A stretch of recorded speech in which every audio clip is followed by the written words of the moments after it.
But anyway, listeners, we have an announcement we need to make. We are no longer, what you and I were just talking about. We are no longer able to use the woman that is responsible for this series. We're no longer allowed to use her name, as in like Adam and I are choosing not to use her name anymore. Not that like there's a lawsuit against us, just to clarify. So I could see some listeners being like, oh no, a cease and desist. There isn't anything that's actually happened, but on YouTube now, if we mention her name, it like brings up her like a little tag photo of her. And so I was like, oh no, we're AI. not. We have to only refer to her as she who must not be named now, because I do not want her getting tagged in any of our. I don't want her associated with my. I'll be honest though, Ari, it's probably just gonna bring her up because we're talking about the book in total. I'll be honest. We don't even, because I don't think very often we say her full name. We usually just say Joe. No, we say Joe, but yeah, maybe.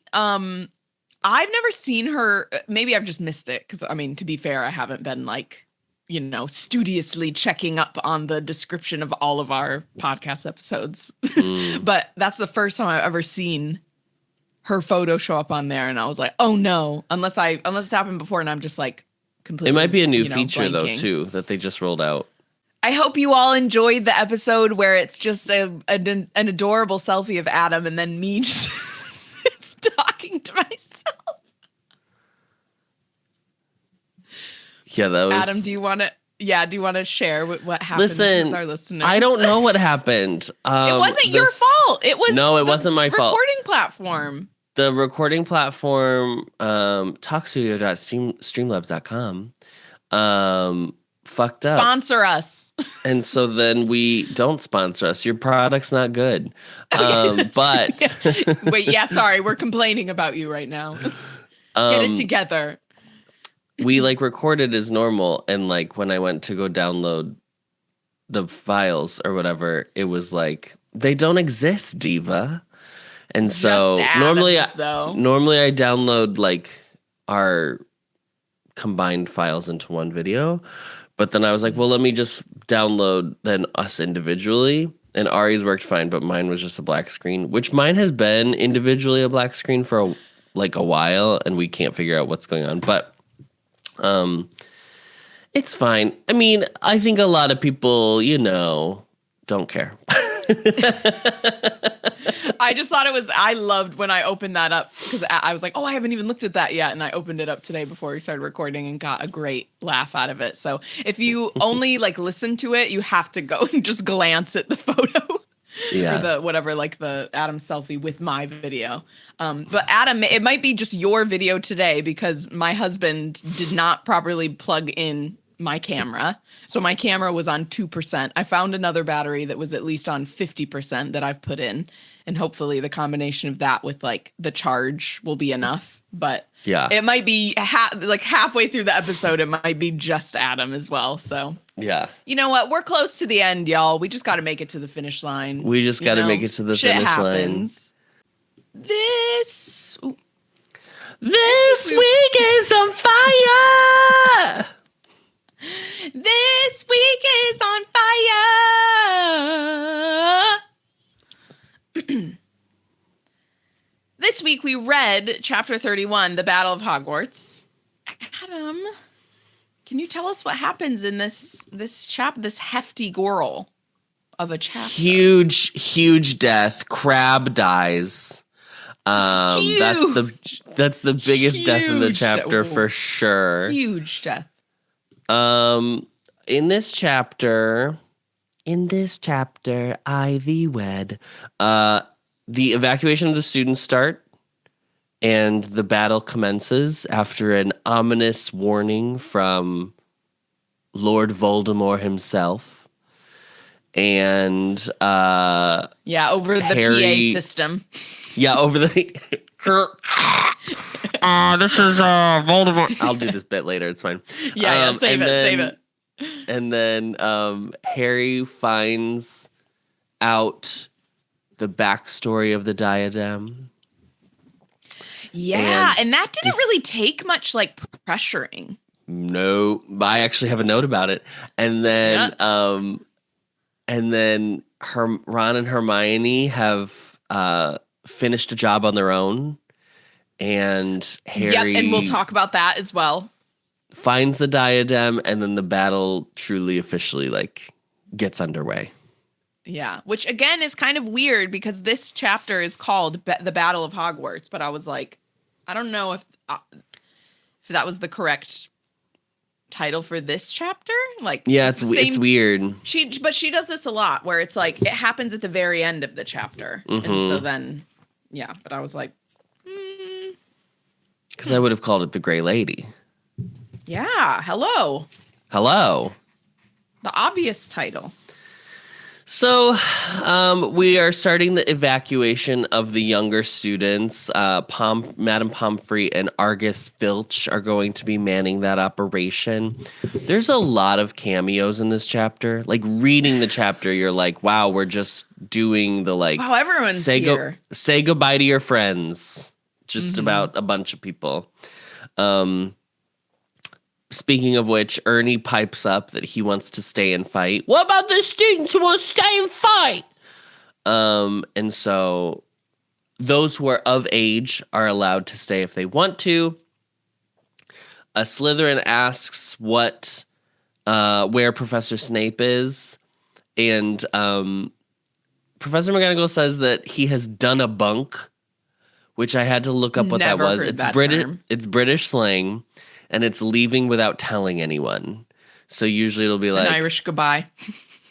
Yeah, or like the like example sentences I saw online were always like they didn't pay their rent. They did a bunk. Like they just like fled. I've basically heard that phrase before. I was like, oh.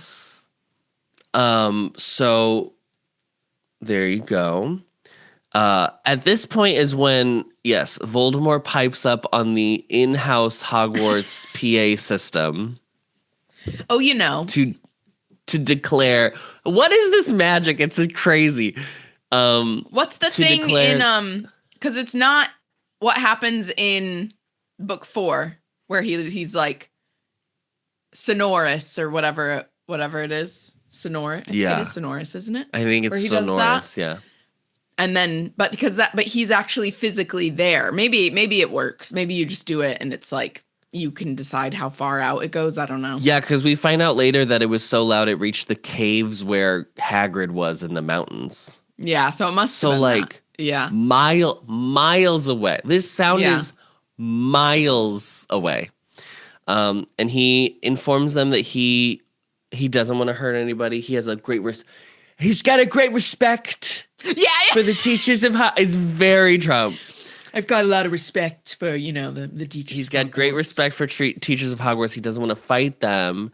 He doesn't want to spill a drop of magical blood, but he just wants Harry Potter. So as long as they just give him Harry Potter, everything will be fine. He'll be able to be on his merry way. Mm-hmm. Also, are y'all dumb? Of course it's a Slytherin that believes it, but I'm just like, that's not true. Like, even if it's just tonight, he leaves you alone. That's literally just for tonight. Like, right, but then he's going to continue his murderous rampage of... Hello, yes. Right. So, there's what... Oh, it's very Into the Woods, this moment of when the giant wants Jack. This is what this reminded me of. Yep.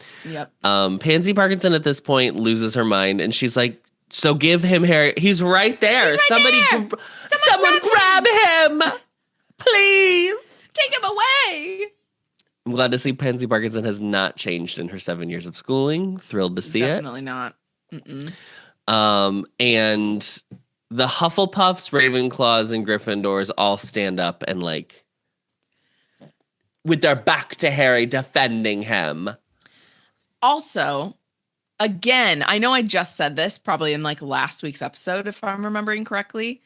Again, she who must not be named, you made it like this. You made it that it was all of the 3 houses against Slytherin. Like, yes, there's a specific line later that I'm, So, And the way she even talks about the way they like stand up and like stand in front of Harry to like and glare at the Slytherins, like Gryffindors rise first, then Hufflepuffs, and then immediately, like barely right after, is the Ravenclaws. Yeah. So anyway, she's like, okay, so then McGonagall's like, okay, so the Slytherins can all just go then, because none of you. I mean, yeah. It's a very nice gesture, to be fair. And Harry is like very taken aback kind of as well. Yeah. She didn't expect them to do that. So that's very sweet. If we're like staying in story. So they start the evacuation. All of the Slytherins leave. This is what I noted. All the Slytherins leave. There's not a single Slytherin that stays. This is the one chance, Joe, you had that you could have written one lone or two random, Slytherins stayed to fight. Yeah. Then a handful of Ravenclaws. Then a bunch of whatever. Then nearly all the eligible Gryffindors. But no. All of the eligible young maidens in the kingdom came to try all of the eligible young maidens in the kingdom. And Adam played that part, y'all. So that's an extra nice little niche reference. He was the. That's why I said it. The Princess Giving. Well, who is that person? What's your character's name? The Herald. The Herald, yes. I was like, it's not the Footman. The Herald. No, it's not the Footman. I knew that, okay? I watched Downton Abbey. The valet. The valet. So they all leave. The evacuation starts, and McGonagall has to like remind Harry. Oh, the Kingsley comes up. He does like a whole thing of being like, we've got a little bit of a plan. Voldemort had said he's going to give you 30 minutes until midnight for the battle to like start for you to like bring Harry out or whatever. Yeah. So they have like a half hour to get everything ready. Harry is trying to find, he has to find the Horcrux and he has to find Ron and Hermione. So he's like looking around for Ron and Hermione because he like doesn't know where they are. McGonagall comes over and is like, don't you need to leave and go don't you think we're doing this so you can go do whatever you need to do, girl? Yeah. So he's like, oh, right. So he rushes out and of it was like, he had completely forgot because Ron and Hermione like were missing. So it was like, it drove everything out of his mind. And I was like, Harry, come on. I couldn't believe that. Ugh. So he leaves the Great Hall. He like follows the students down the like corridors or whatever. As they're like, cause they're all going to the room of requirement so they can use Ariana's tunnel to get out through the Hogshead. So he's following them around. He opens his map to look for Ron and Hermione. He sees that they're not on the map. Sorry, the dog's just which should have been the clue. And then he is thinking, because he's like, I just don't know. I don't have an idea. I need a brainstorming sash with my girlies. No bad ideas in a brainstorm. Good girls. So then after that, he like has the thought of being like, I don't even know where to find this diadem. He's like, well, at least I know that I'm probably on the right track because Voldemort did warn them to be in the Ravenclaw common room to head me off. So it had to be Ravenclaw something. Yeah, so like, I had to be right about that. Yeah. I'm onto something with this. So he's like, but I don't know. No, but like literally nobody's seen this. Nobody ever living has ever seen this. Oh, sorry. I do. Someone's like actually at our door. 1 second. Oh. Girls.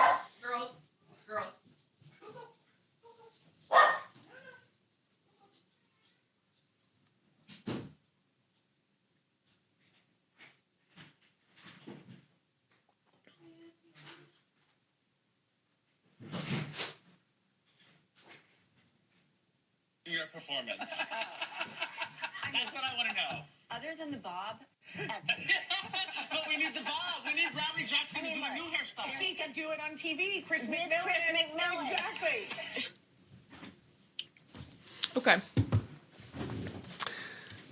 So this is when he's like, well, no, it's fine.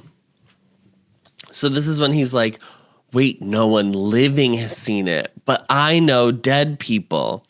So he finds Nick. He runs around the castle to find Nearly Headless Nick and asks about the great. He was like, yeah, he's like, hey, ghost, tell me about this ghost.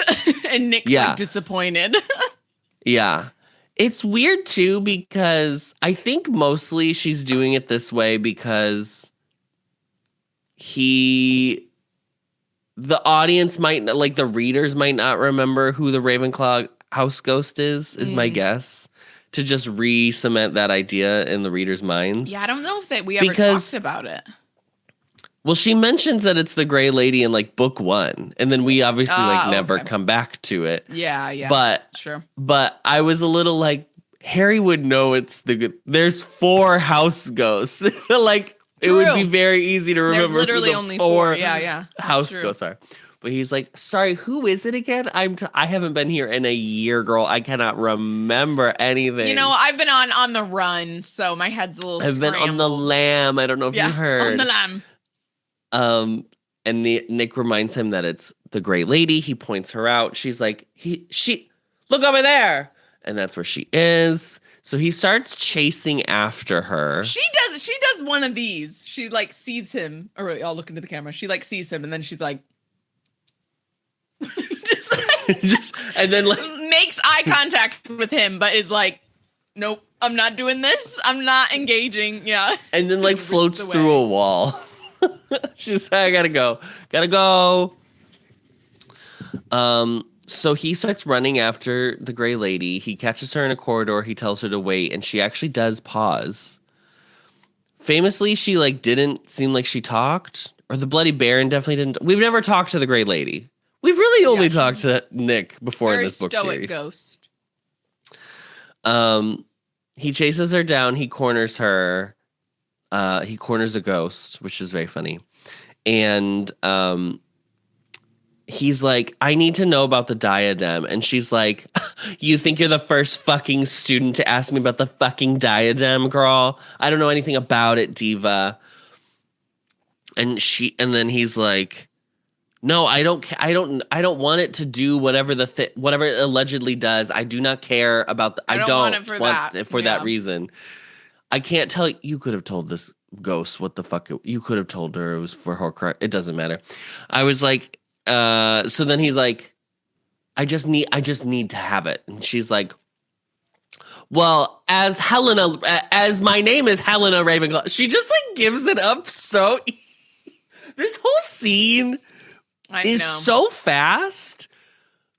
And I understand why, because we need to get through this action very quickly. And the writer has written herself in a bit of a corner because we now have a half hour to get all this done. Yeah. But the way she immediately is like, no, I don't know anything, da-da-da. And then like the next page has fully revealed the entire history, including like what it is, her relationship with her mom, why she did it. Like anyone could have got this out of her. How she was murdered. Okay. So we find out she is Rowena's daughter. She stole the diadem because she was like, I want to be smarter than my mom. I want to be more prolific than my mom. And this is the way to do it. It didn't work. Clearly, she's a ghost now.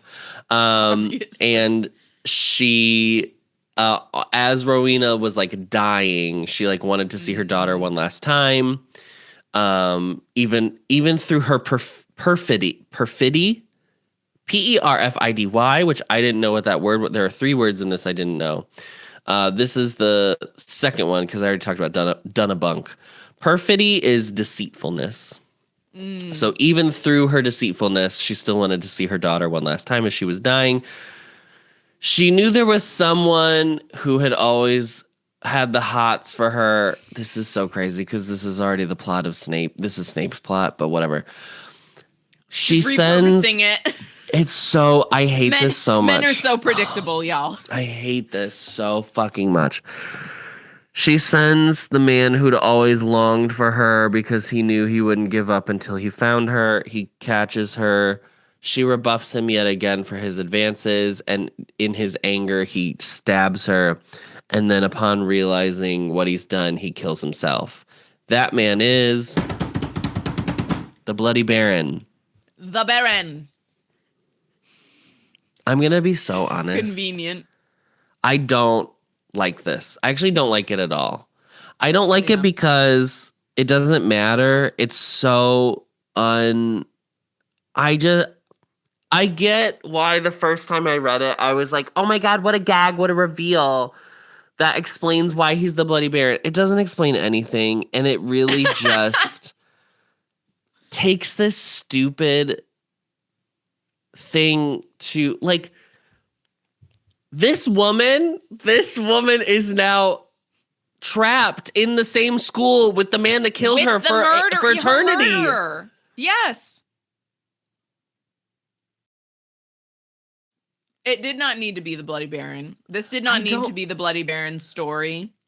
I don't even need... It could have literally just been a terrible person that killed her, and then they didn't also become a ghost. Like, or she like tried to get back to her mom but died on the way. Like, it could have been anything. It could have been anything other than this. Yeah. So I know. Anyway, I don't really know why this had to be the choice either. I do not know why this had to be the choice. The Bloody Baron. No, the Bloody Baron. I just don't. No, RJ would definitely be a cheery ghost. He would be the like Fat the ghost Friar. RJ, she said you're the Fat Friar. Don't you tell him I did not say that immediately. I was just about to say fat Friar.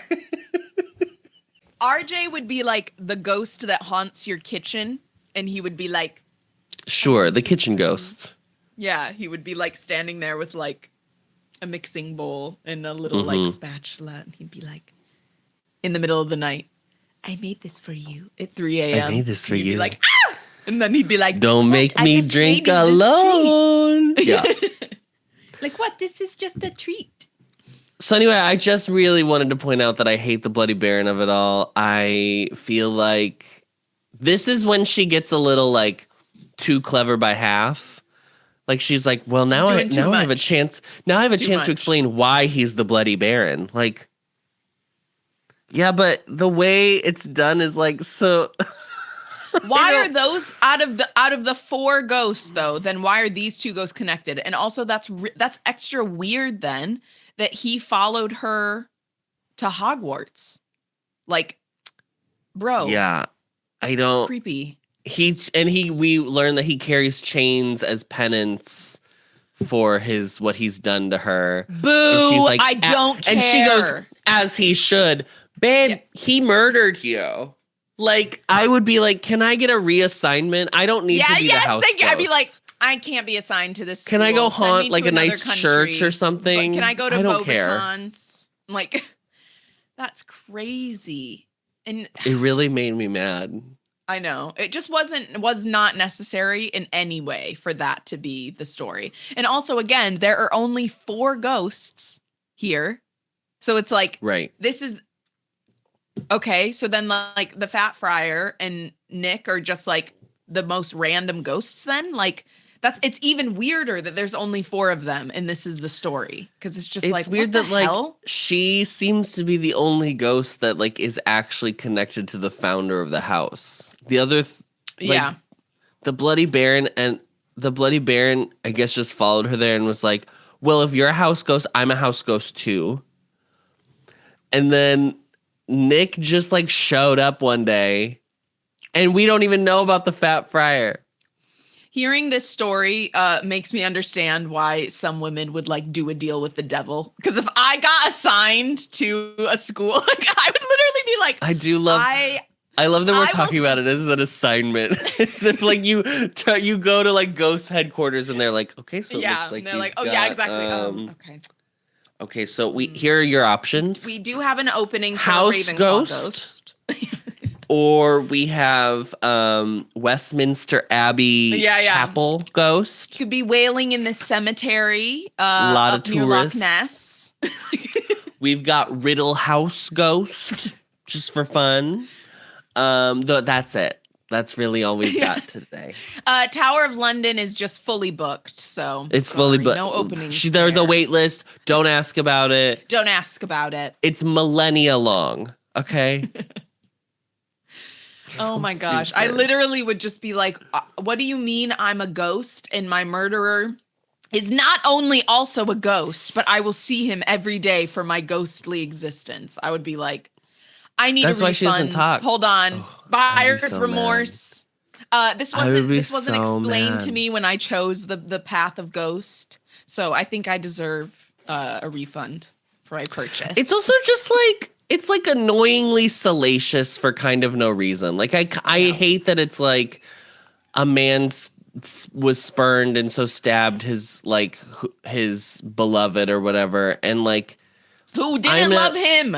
So, obviously, they I am work not together. implying that doesn't happen in the real world. We are aware of violence against women. I am not adult, It's but the fact, like for me that it's the fact that she doesn't. It's the fact for me that the Harry Potter series is just not equipped to handle bigger conversations like that. Yeah. It's just simply not. It's really just. This is why the house elf thing doesn't falls apart as soon as you think about it. Because I'm like, you're trying to do things that you are ill-equipped to handle because you do not have critical thinking skills, Diva Boots. Yeah. It just didn't That's need. why I don't we like didn't it. need to bring that into this, in my opinion. Like I just was No. like, I didn't need this. I don't know why. So anyway, she reveals that she hid the diadem in a tree in Albania. Albania. Now this is what's weird to me.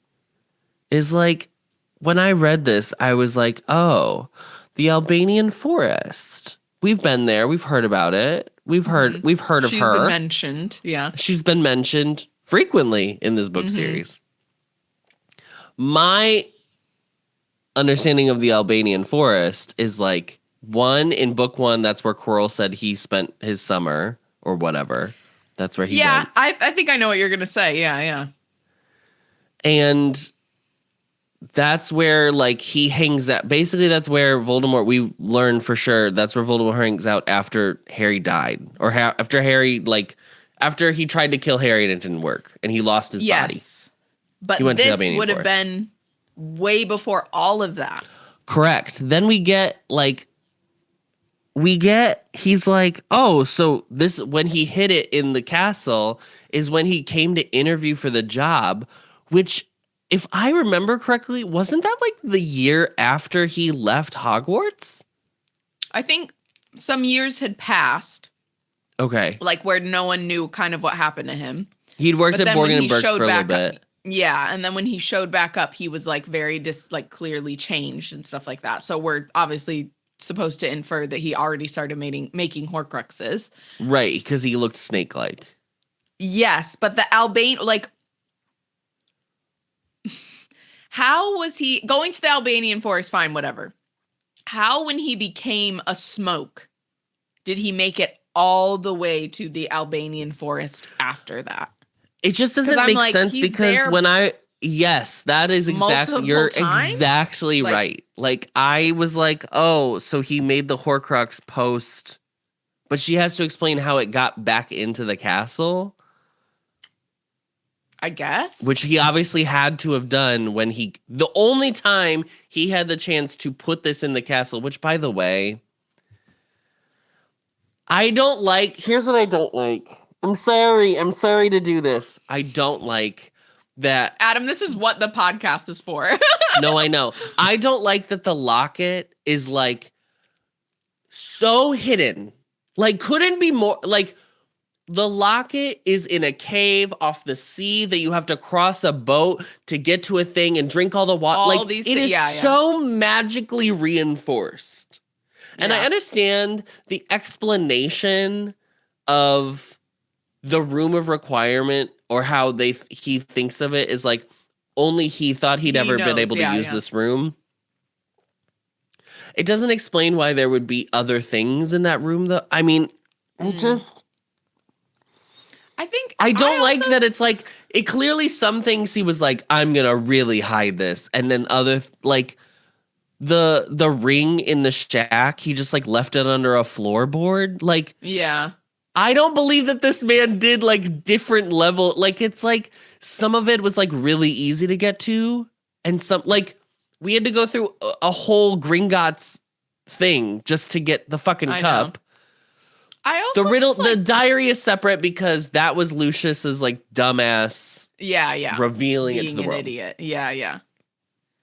I also just don't really think that she, as in Helena, had to have hidden it in the Albanian forest, because I was like, I think she was trying to connect it to Voldemort in a place that we'd heard, but I was Correct, like, but yes. it doesn't really make sense It doesn't for it to be have to be there. anywhere we'd heard about. It doesn't have to. It doesn't have to. No, it could have been in the She's Forbidden too- Forest. It could have been like hidden that closely. Like, I just was like, the writer at this point is trying to wrap this in such a perfect bow that it feels so satisfying. And I will completely admit, if you do not, and I'm not saying people reading this are not critically thinking, but if you are just like reading for enjoyment, reading for pleasure, which is for sure what I was doing when this book came taking out. that in for the first time. Yeah. Every single reveal gagged me. And this is why a bunch of kids were led to believe, oh, she thought about this from the beginning, because she's very good at referencing the one-off things that stuck out in our minds from like earlier in the series. Yeah. But when you think about it from like any other level, you're like, well, it doesn't hold up. Like, it doesn't, it's like a wet paper towel. Yeah. It's going to like break.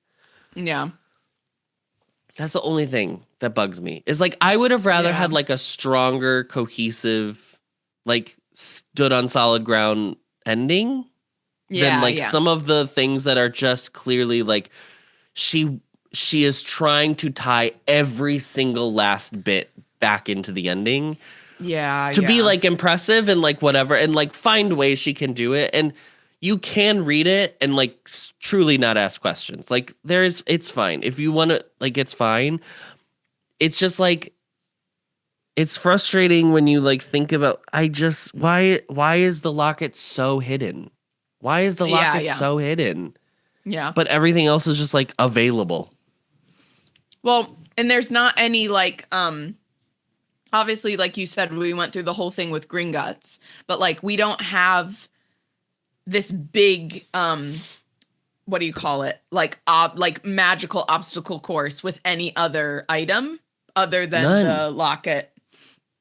With the exception of obviously Gringotts stuff, like Gringotts alone, that obstacle course that is Gringotts. Right. But like, yeah, I just am like, I thought about that as well. I know we're not there yet, but like how easy it was for this diadem to like then be destroyed as well. Like, I just was like, We have to, let me just get through this chapter, girl. Yeah. So she hid it in a tree in Albania. Harry realizes that he's like, have you ever told another student this? And she's like, well, he's like, it's Yes. okay. He was very charming. He would have charmed the pants off of you, diva boots. Like, it's fine.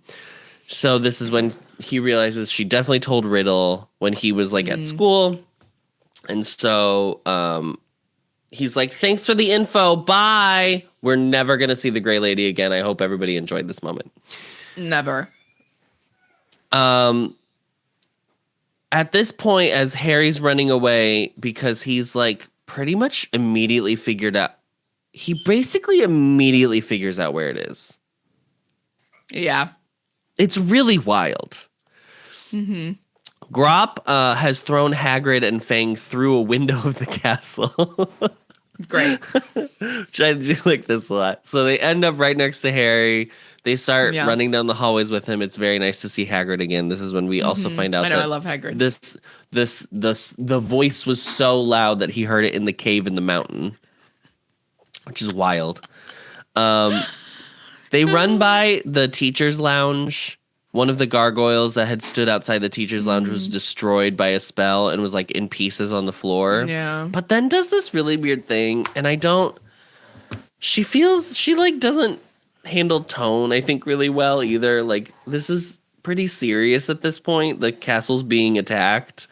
So it says, as their remains stirred feebly on the floor, and as Harry leapt over one of the disembodied heads, it moaned faintly, "Oh, don't mind me. I'll just lie here and crumble."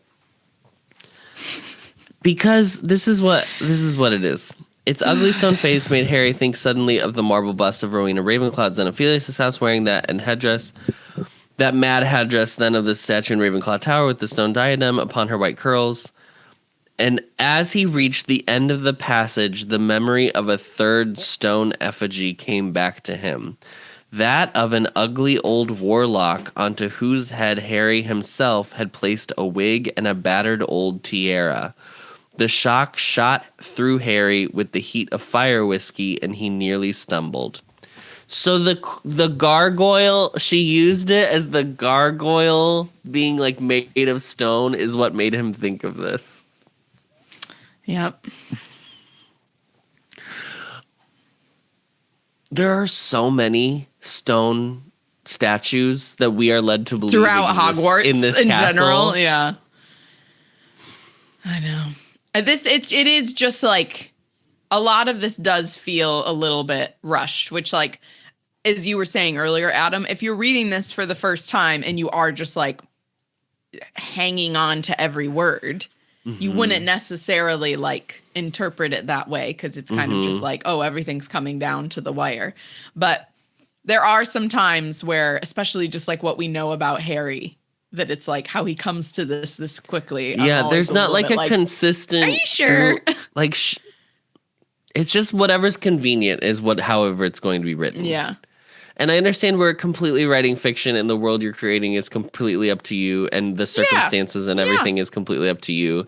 But then I think you have to do a better job, or I think an author's objective should do a better job of convincing the reader that there isn't that it doesn't feel rushed, which I just feel like that's how this chapter feels to me. Yeah. So he realizes that that's where the statue is. He starts heading toward the room of requirement. A bunch of Hufflepuffs run by with Neville and Professor Sprout, and they're gonna chuck mandrakes at them outside, which is fun. I liked that bit, because then they would die. They would instantly die because of the mandrakes. They would die as long as they're fully grown. Yeah, fully grown. Yeah. Now, again, this is a section where she gets like, well, everybody's got to remember when I did this, that, and the other. So this is the Mandrake reference. The portraits have all started running in and out of each other's portraits around the castle to inform each other of what's going on. Yeah. We run into Sir Cadogan, and he's like, "Get him, girl! Yeah. Go, Do Harry it, Potter!" fighting!" Yeah. Basically. So that's your Sir Cadogan reference. That's gonna be it for this book series. Say goodbye. I literally referred to it as a cameo because that's how some of these feel. Yeah.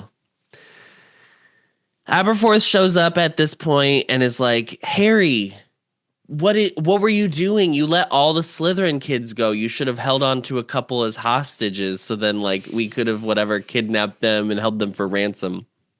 Yeah. And Harry's like, "It's not worth it. First of all, they don't care about their kids." Yeah, clearly. Please be serious. Now, I do like this because it alludes to how Harry thinks of the Death Eaters and their allegiance to like their own family. And obviously that's going to come into play later in the forest. So hang on to that thought. But I was like, funny. But then he goes, "And your brother would never have done that." And I was like, now is not the time. Yeah. He couldn't help himself. It's truly not. Who cares? Just be like, It's I so didn't think of it. too. It's I so didn't think funny of it. that he's Good done idea. this. Like, he was so annoyed with Dumbledore at the beginning of this chapter, and now he's like completely flipped back to like. He was annoyed with Dumbledore through most of this fucking book. Yeah. Yes. Correct. And so now it's like for him to just kind of do the like 180 all the way around again. I'm always like, all right. Okay. Yeah. Okay, so Aberforth runs away or whatever. Ron and Hermione show up at that point. He runs into them and he's like, "Where the hell have you been, diva?" And they were like, we went down to the Chamber of Secrets. Obviously, how? That's impossible. And their arms are full of teeth. Their arms are full of teeth. It's impossible, and yet they did it because Ron has memorized the time that he opened the locket in the forest and just recreated the sounds. And So there have been a couple of times in this series where she's inferred that Ron is really good at impressions, that he can like impersonate people really well. You are telling me this whole entire time Parcel Tongue could just be like mimicked? It's not like you have to be born. I thought it was a whole thing that it was passed down through the lineage. Like it was an inherited magical ability. You led us to believe that like only people that it's so rare for people to be able to speak Parcel Tongue, blah blah blah blah. But someone can just mimic it, and then it's like any other, That's like it. just literally like picking up another language. There's no magic right. level to it, because I was like, I feel like now we would have to go back, and then that wouldn't add up with some of what we've learned in the other books previously, right? Like I don't understand. It's just this chapter feeling very,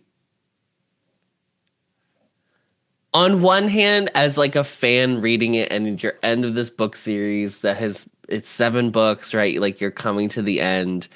It's like very exciting to get to this kind of frenetic pace that we get to in this chapter where like everything starts like falling into place.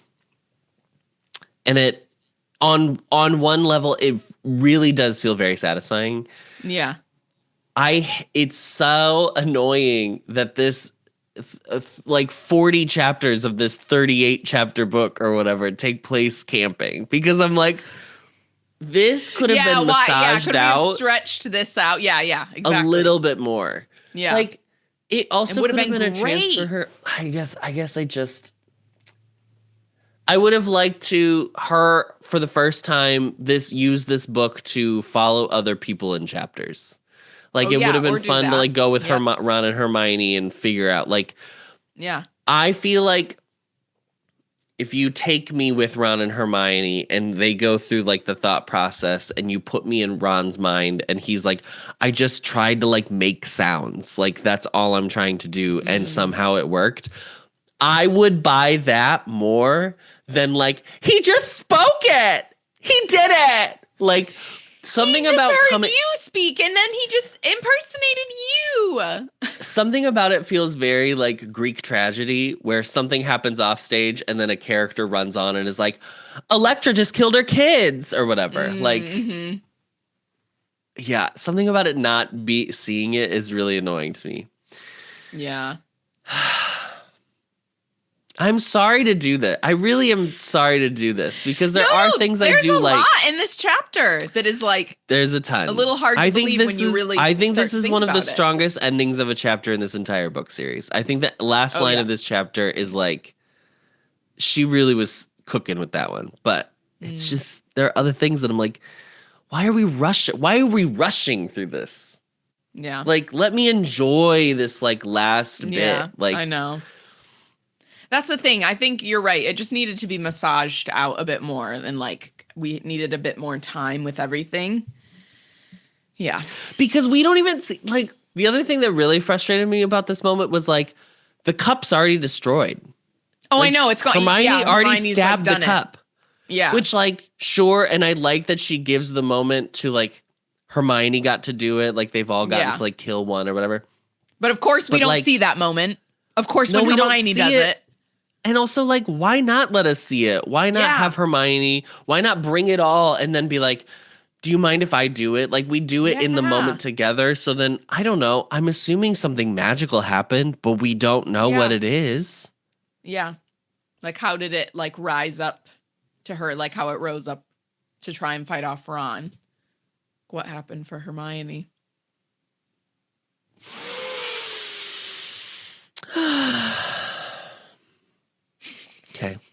Adam needs a They- drink. They get to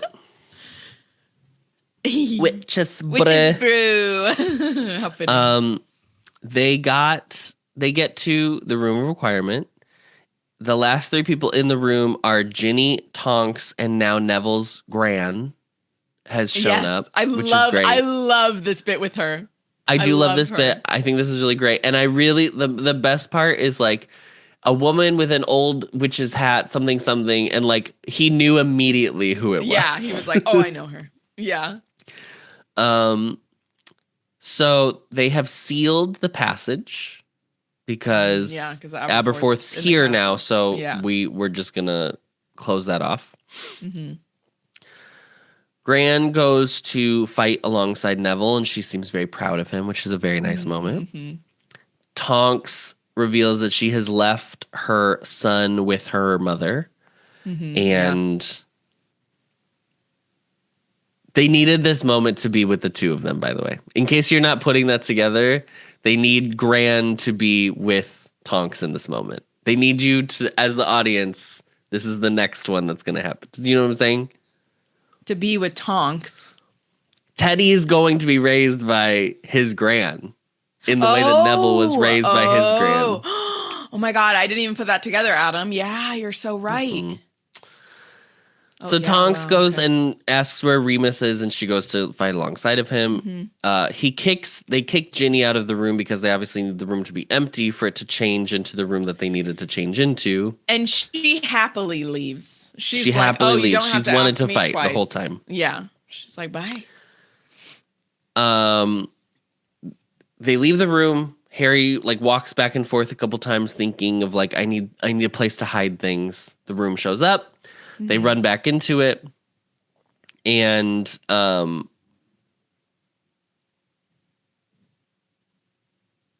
oh, I'm sorry, I skipped something. Oh, okay. As Ginny has left the room, this is when Ron suggests that they need to Yeah, this is important. Yeah. they need to ensure that nothing like Dobby happens, so that they should go down to the kitchens and free the rest of the house elves and send them away. Hermione loses her mind. She drops all the basilisk fangs on the floor, runs over and like kisses him on the spot. She's thrilled. Yeah, this was it was too much for Miss Hermione Jean. He She was finally like, woke up. "Oh!" Stay woke, Ron. Stay woke, Ron. They kiss. Harry's like, blah, gross. We've got a castle to defend. It's very funny. It's handled well. I don't mind it at all. Yeah. This bit's great. And Ron's like responsive. He's like, well, yeah, that's why. Cause like, Right. we don't know how could much die. longer we have, bro. We could Yeah. die. Yeah. They walk back out of the room so that they can change it into the whatever the room needs to be. And they are told that the Death Eaters have brought giants of their own because Grop is like stepping on people outside. Right. But they've got their own giants, so that's not great. Yeah. Who we know And, are like- going to be bigger than Grop as well, because Grop is Yeah, like kind of even just the couple minutes that they were in the room of requirement during lot this has moment, changed. like Yeah, a lot has yeah. changed. Like it doesn't feel like it's going well. Yeah. Harry walks up and down the corridor, summoning the room to become the room for lost objects. It opens back up. They go inside, and it's just this like cacophonous, endless cathedral of hidden objects. So Harry's like, just go through, and this is what you're looking for. You're looking for a stone statue. There's a man. He's got a wig on. He is serving, and then he's got the diadem on top. So they split up. They're looking around, and as Harry goes and he sees the statue, he's going up to grab the diadem. He gets cornered by Crabbe, Goyle, and Malfoy. Yeah. Now, we find out that they have decided that they weren't going to leave. They did a disillusionment charm on themselves, which Goyle calls a disillusionment charm because he doesn't know how to talk. This is the most they've ever talked in this entire book series in this chapter. Yeah, right here. Harry's talking about how he's like never even heard like their voices really before. Right. Like he's like really taken aback. Yeah, they've really similar to like Neville. They've like come into their own Yeah. now that they're not under Draco's shadow as well. Because Draco's kind of trying to wrangle them, and they're like, we don't listen to you anymore. The tables have turned because Lucius is on the outs. So now like the whole family is like not. Yeah. So they are like, what we're going to do, we stayed behind so we can capture you. We can bring you to the Dark Lord, and then we win. Right.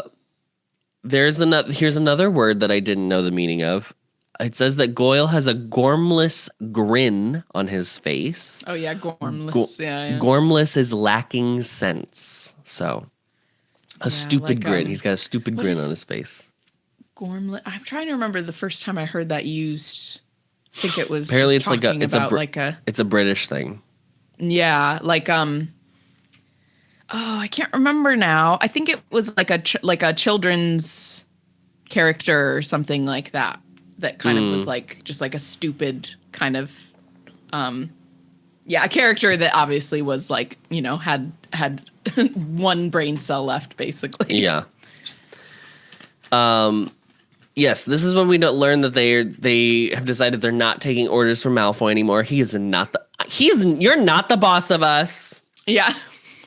Very that energy. Hermione shows up at this point and tries to stun them, and Crabbe loses his mind and tries to kill Hermione Granger. Yeah. We have jumped to Avada Kedavra. Yeah. Avada Kedavra. Crazy. Harry gets pissed off because he tried to kill Hermione Granger. I think this whole section, by the way, the way it's written, I kept having to reread like the small paragraphs because I've said before, I don't think she's like great with action scenes. Sometimes she like gets it right, but a lot of the times it feels like it's like I can't see what you're trying to tell me. This is one of those where I kept being like, who has what now? What do we do? Everybody's running around. Yeah.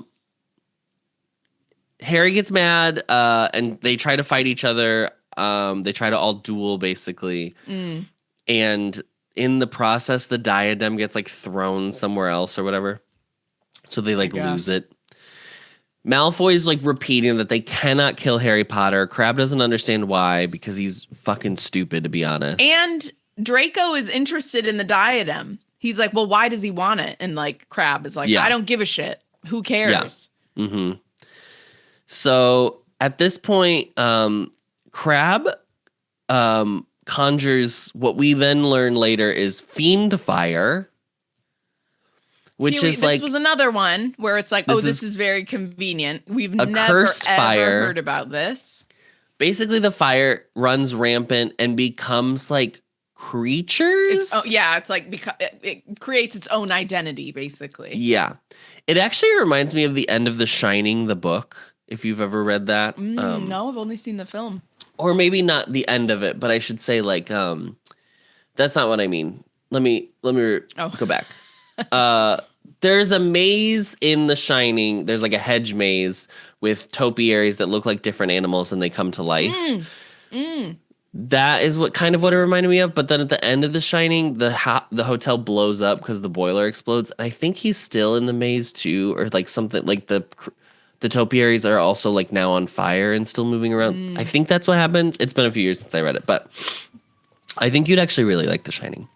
I think I would too. I really liked the film. So the room gets set on fire. They all have to run for the hills. Crabbe is like, I hope it doesn't get too hot for you, divas. And then like immediately the fire like gets out of control and he's like, oh shit, what have I done? Yeah. Harry, Ron, and Hermione kind of get surrounded by the fire, but there's like these two brooms off to the side. Harry grabs them. So Harry gets a broom. Ron and Hermione end up on the other broom. And they start flying around the room looking for the exit. Harry notices Goyle and Malfoy. And of course, Harry being heroic and valiant has to save them. So he like goes down into the fire. I like Ron's little line where he's like, if we die because we're trying to save Malfoy, I'm going to fucking kill you. Yeah. Goyle gets on the broom. or like they grab him or something. I don't know how this broom is fitting 3 people, but Goyle gets on the broom with Ron and Hermione, and Harry gets Malfoy. Mm-hmm. They're running for the door, and at this point, at this point, the animals take the objects in the room that they are destroying. The animals being the animals of fire. Yeah. And throw them all into the air like it's graduation and it's a bunch of graduation caps. Throw them all into the air. Harry, being a seeker, we have to remember this. Harry's seeker duties still work here. Yeah. He notices the diadem. He turns on a hairpin, dives for the diadem out of like a raptor's mouth, which I thought it was funny. There was a raptor. Dives for the diadem, snags it, and then like sends the broom straight out into the hallway, and the door closes, and the room of requirement doesn't exist anymore. Like Great question. No clue. I don't know. So Crabbe's dead. Did not survive that. Malfoy's like losing his mind. Malfoy's like weeping, which is kind of crazy. Where am I? Yeah, she she really does try to make it clear that Draco is not, he even though he's been raised to be this person, that is not who he is. It's just not who he is. Yeah. And then this is when he like pulls out the diadem and it like crumbles basically in his hand. And Hermione's like, oh, well, it's because the fiend fire destroyed it. It's one of the few things that destroys Horcruxes. But you wouldn't dare to use it because it's like, obviously, as we just saw, it's so chaotic that it's like dangerous. This is what I mean, that I'm like, could she have just mentioned this like 20 pages just ago? One time. In this book.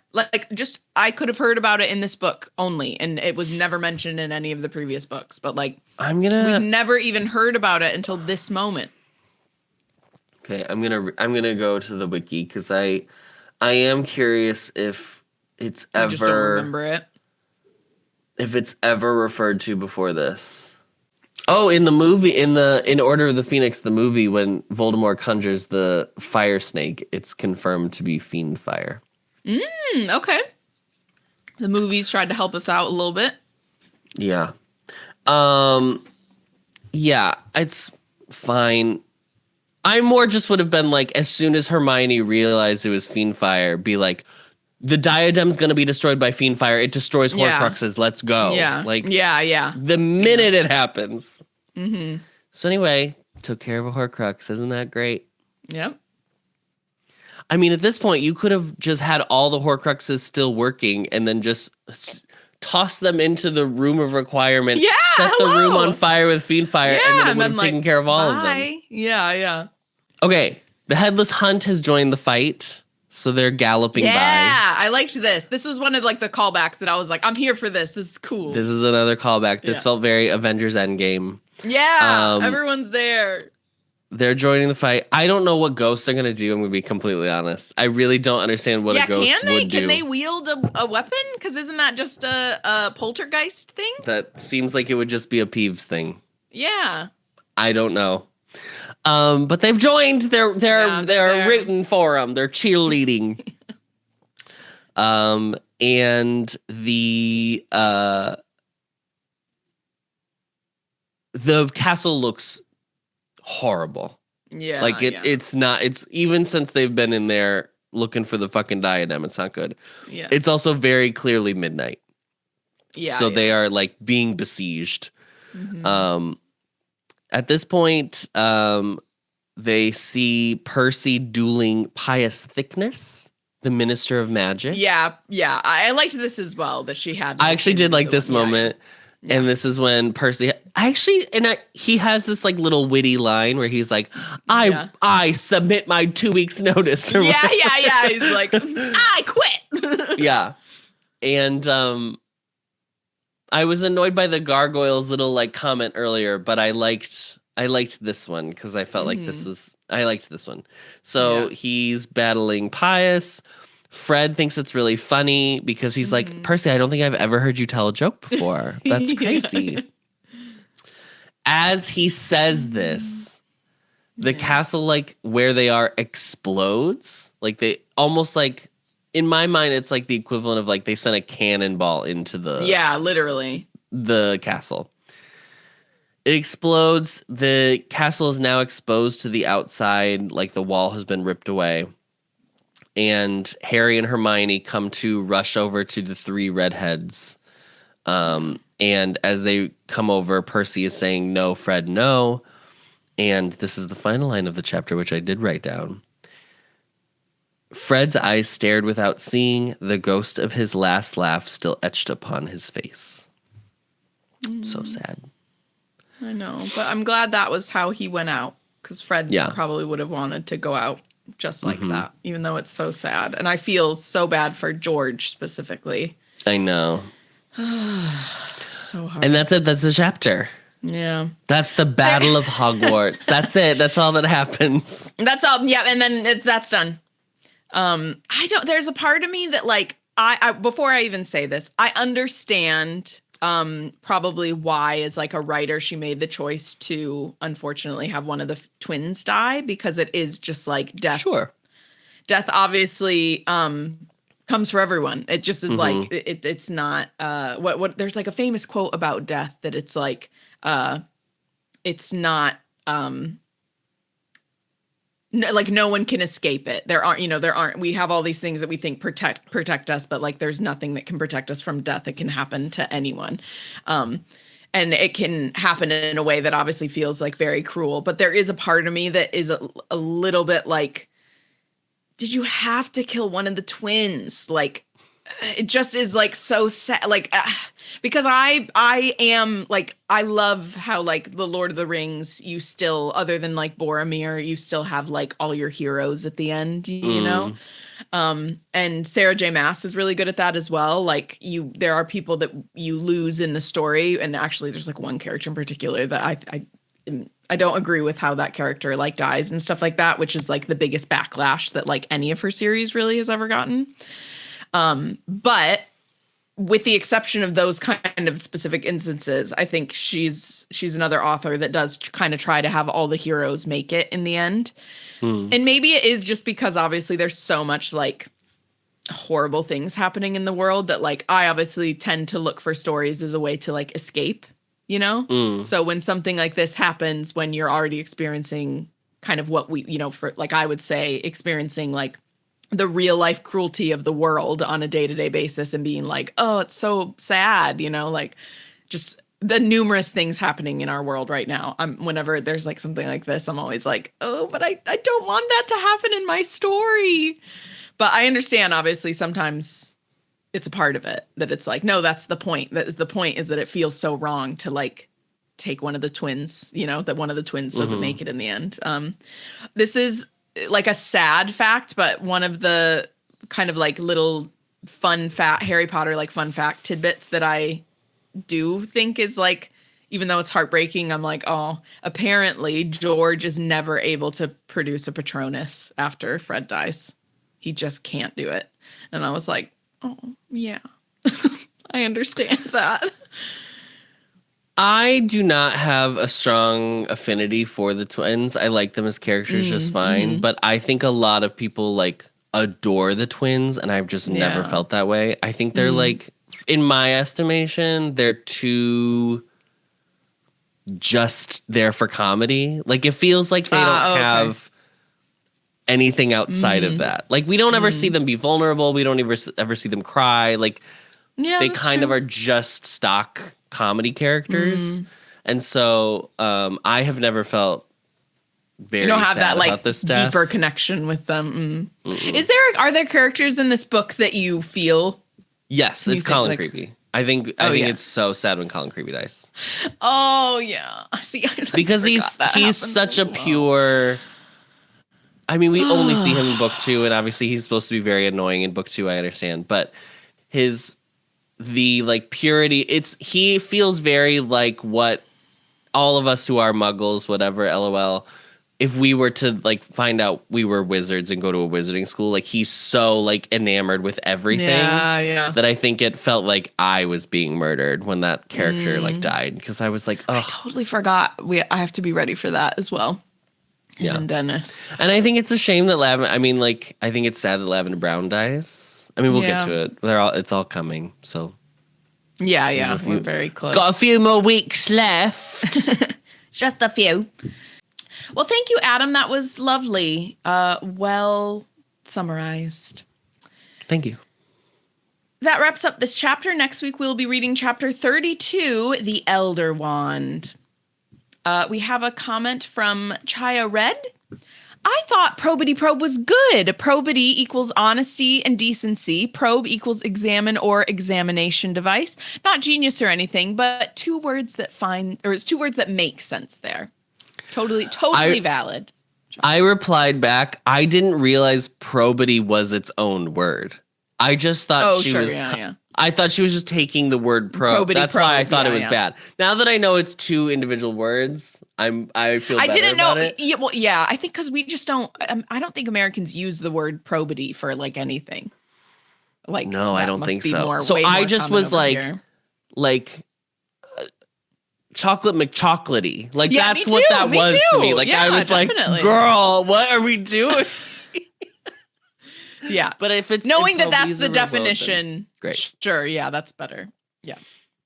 It's such a good point though, where there are some like just slight differences because obviously this is like a UK British or like English, the author was British English. And as or the British series American. progresses, they take out more, like the American versions keep in more of the Britishisms. Yeah.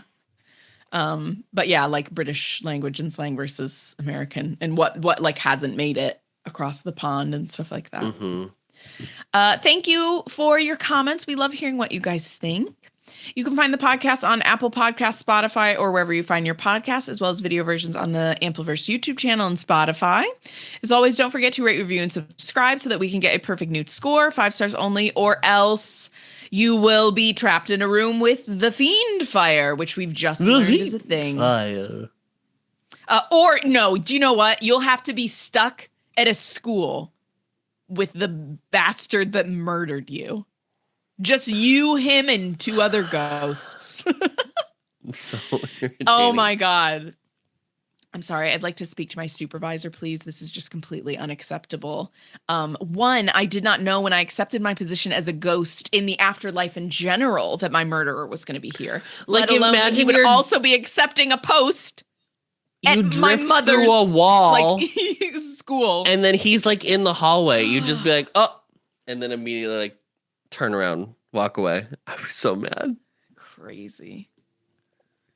We are hosted on Spotify for podcasters, so thank you to them, and are a proud member of the Ampliverse. Check them out at theampliverse.com. Thank you so much, Adam. Thanks. And as always,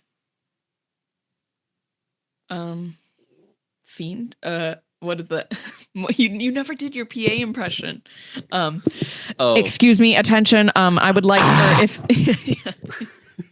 would there be, isn't there Niner, we got a Harry Potter to come out by in a half hour. Over. Yeah.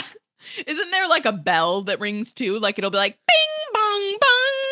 And then it's like, Yeah. hello, this is for the senior students. Please, senior students, if you can meet us in the assembly, please. We're gonna be dueling Death Eaters. Senior students, please. Senior students, please. Okay. And as always, That. Knox.